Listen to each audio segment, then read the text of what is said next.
Hamirpur collectorate में बीते दिन से एक परिवार आमरण अनशन पर बैठा हुआ है, जिसकी सुध लेने वाला अभी तक कोई नहीं पहुंचा है। अनशन पर बैठे लोगों का कहना है कि वह नदी के किनारे की जमीन पर सब्जी की बारी लगाकर अपने परिवार का भरण पोषण कर रहा था, लेकिन कुछ लोगों ने उसकी बारी लगाए जाने की जगह पर कब्जा करते हुए उसकी सब्जी की बारी उखाड़ दी और खुद फसल बो दी। इस बात की शिकायत उन्होंने तहसील से लेकर सभी अधिकारियों से की, लेकिन कोई सुनवाई न होने पर उसे आमरण अनशन पर बैठना पड़ा। कलेक्ट्रेट परिसर में आमरण अनशन पर बैठा परिवार पुराने यमुना घाट का रहने वाला है, जिसने बताया कि मछुआ समुदाय को नदी के किनारे बारी लगाने हेतु शासनादेश है। उसी के तहत वो बदनपुर दरिया की गाटा संख्या 206 में से 4 एकड़ में बीते 30 साल से सब्जी की बारी लगाता चला आ रहा है, लेकिन नवंबर 2022 से सिद्ध गोपाल व अच्छीलाल ने उसकी जमीन पर कब्जा कर लाही की फसल बोली है। ऐसे में परिवार के पास कोई रोजी का जरिया नहीं रह गया है और भुखमरी की कगार पर पहुंचाया है। सभी अधिकारियों की चौखट पर दस्तक देने के बाद भी जब सुनवाई नहीं हुई तो उन्हें अनशन पर बैठना पड़ा है। 2 दिन से कलेक्ट्रेट परिसर में आमरण अनशन पर बैठी राखी और राधा ने बताया कि वह बीते 30 साल से नदी के किनारे सब्जी की बारी लगाकर रोजी रोटी चला रहे थे, लेकिन नवंबर से पड़ोसी ने अपनी जमीन के साथ उनकी जमीन पर कब्जा कर लिया है, जिस पर उसने लाही की फसल बो दी है।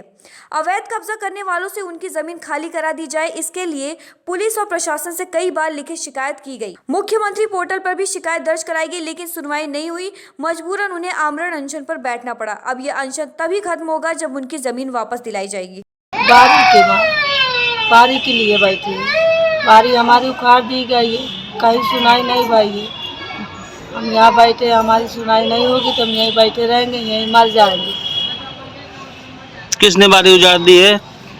सीतू कुपार, रामदास, देवी दीन, सब लोग जितने नाम मालूम होते हैं हमने लिखवा दिया है। शिकायत दी कहीं पर, क्या कुछ कार्रवाई? शिकायत की है, कोई नहीं हमारी मदद की।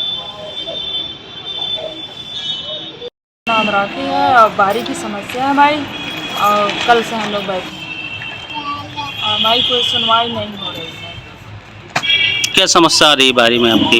हमारी समस्या ये है कि हमको बारी लगाने के लिए वो जगह नहीं मिल रही है, और बारी के लिए हमारे पास और कोई है नहीं, सिर्फ वही है हमारी बारी लगाने का मतलब काम है। वही सब्जी से हम काम चलाते, अपने घर की हर समस्या उसी सब्जी से चलता है हमारी।